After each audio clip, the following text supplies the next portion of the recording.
Olá! O ditado diz que a justiça tarda. As primeiras instâncias estaduais do país levam em média 2 anos e meio para resolver um conflito. Se for um crime, um pouco mais. Nosso convidado hoje é o senador Antônio Anastasia, do PSDB de Minas Gerais, que veio falar sobre projetos que podem beneficiar a população ao permitir a resolução de alguns conflitos extrajudicialmente e desafogar o judiciário. Seja bem-vindo, senador. Muito obrigada pela presença. Muito obrigado, Renata. É um prazer estar aqui uma vez mais e travando um debate sobre um assunto tão importante que é esse, em razão do excesso de judicialização que temos no Brasil.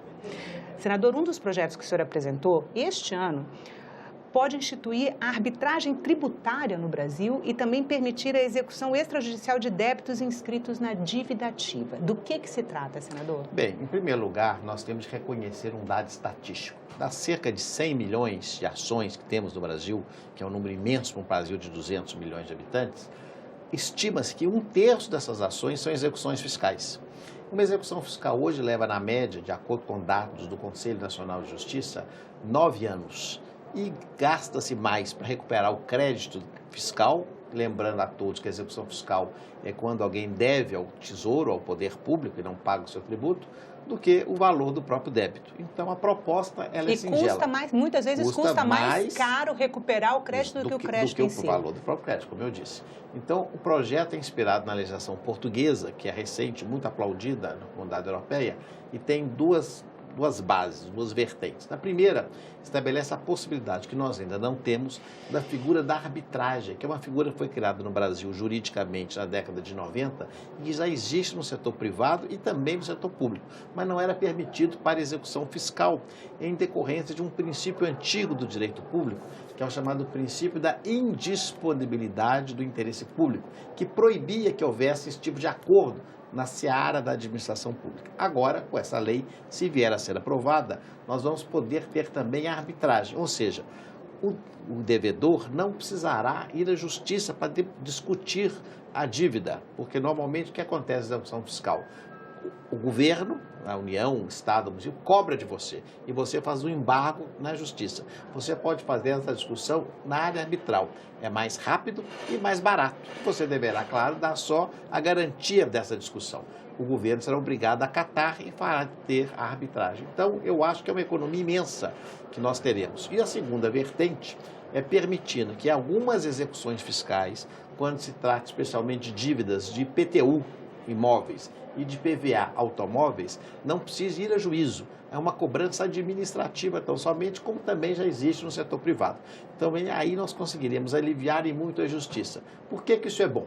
Porque nós vamos diminuir o custo da justiça, deixar a justiça resolvendo os assuntos mais complexos, mais polêmicos, e esses que são mais simples no direito podem ser resolvidos na via administrativa. Volto a dizer, de maneira mais rápida e mais barata.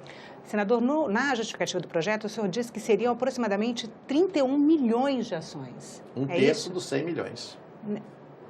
O impacto para o judiciário, a gente pode mensurar à medida em que o judiciário perde esse 1/3 de ações em tramitação? É gradual, se vier a ser aprovado, é gradativo, não será do dia para a noite. Seria para novas ações, as que ainda não entraram na justiça? Até essas que entraram também podem ser convertidas em arbitragem ou em cobrança administrativa. Mas é claro que vai haver, no primeiro momento, uma fase de adaptação. Nós não fazemos a lei para que ela faça uma revolução total no primeiro momento. Mas se vier a ser aprovada a lei, gradualmente ela vai avançar. E esse número passivo de 30 milhões de execuções fiscais vai diminuir no primeiro momento um número maior e ao longo do tempo vai reduzindo, levando à justiça a possibilidade de julgar mais rápido ações de interesse das pessoas, direito de família, cobranças, questões vinculadas a dívidas que as pessoas têm, até crédito, e que não precisa ser as ações com o governo. Os outros 70% Os outros 70%, exatamente. Senador, em que situação será possível optar por esse diferente juízo, o juízo arbitral? Não, no juízo arbitral, no caso da execução fiscal, você vai ter de fazer a garantia do juízo, ou seja, para você optar para fazer a arbitragem, você tem de dar um bem ou um depósito em garantia, ou até um aval, uma fiança, uma carta bancária, para dizer ao governo que se você perder, a dívida está paga. Mas tem ali o recurso para isso. A mesma coisa acontece no embargo, que é a figura processual que existe hoje na discussão. Então, ou seja, não há um risco para o poder público. Para o poder público também é bom, porque ele vai acabar sendo beneficiado pela rapidez. E é bom lembrar também, Renata, isso favorece a todos.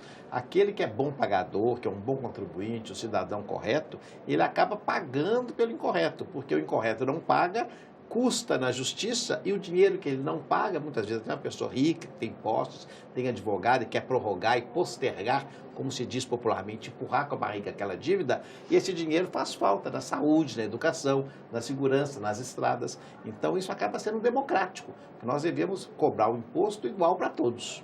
Senador, e essas ações vão ser ações nas esferas estaduais? Porque o senhor falou de IPVA e IPTU, IPTU municipal e IPVA estadual. No caso da ação administrativa, sim, porque é o caso de IPTU e IPVA, que são tributos estaduais e municipais. Mas no caso da arbitragem, pode ser feito com a União também. Então, uma dívida relativa a imposto de renda, a IPI, a CONFINS, que é da Justiça Federal, também pode ser objeto dessa arbitragem. Senador, na justificativa do projeto, o senhor disse que a recuperação do crédito público passou a ser um grande desafio para os governos de todos os níveis da federação e também do judiciário.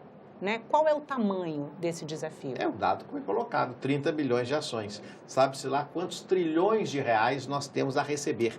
Claro que muitos não dá nem para calcular, porque essas ações estão sendo decididas, o valor delas está sendo decidido na justiça. E muitas vezes são ações antigas onde não há mais o que receber. Há um ditado antigo do direito que diz: aonde não há nada, até o rei perde. O que significa isso? Quando não há o bem a ser pago, o rei, que significa antigamente a coroa, hoje é o tesouro, não é? O tesouro da União, do Estado município, ele não tem o que arrecadar, mas vai gastar na justiça. Ele gasta o salário do juiz, do oficial de justiça, do Ministério Público, do perito, o custo da justiça, para no final chegar não tem nada para receber. Porque imagina que desperdício de tempo e de dinheiro. Por isso a via administrativa é muito mais fácil. Como que ela vai ser mais rápida, senador? Ela é mais rápida porque ela faz, primeiro, por arbitragem, cujos prazos são muito mais exíguos. Se monta através de um comitê de arbitragem, as partes indicam os árbitros, isso é feito, então, sem aquela solenidade do processo. E, por outro lado, a cobrança administrativa, ela é automática, porque já faz a penhora imediata do bem. O processo é muito mais rápido. O custo do advogado, o senhor também está definindo alguma coisa em relação a isso, né? O advogado tem de ser pago, é o seu trabalho. Então, a lei dá os parâmetros para a cobrança, mesmo assim, com valores que acabam sendo inferiores àqueles das custas judiciais. O senhor sugeriu no projeto metade do valor da normal. É uma sugestão, porque nós temos que essas custas são mais baratas, porque o processo é mais rápido. Então, acaba que, sob certo aspecto, também dá menos trabalho. Senador, um outro projeto que o senhor apresentou, esse em 2017, e foi convertido em lei, né? Passou pela Câmara dos Deputados, voltou para o Senado, e autoriza o uso de mediação ou arbitragem para definir os valores de indenização das desapropriações por utilidade pública, né? Como que vai ser isso?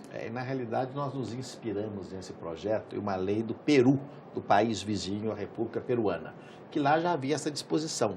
Porque nós sabemos que existem novelas no Brasil. Vou dar um exemplo do meu estado, Minas Gerais.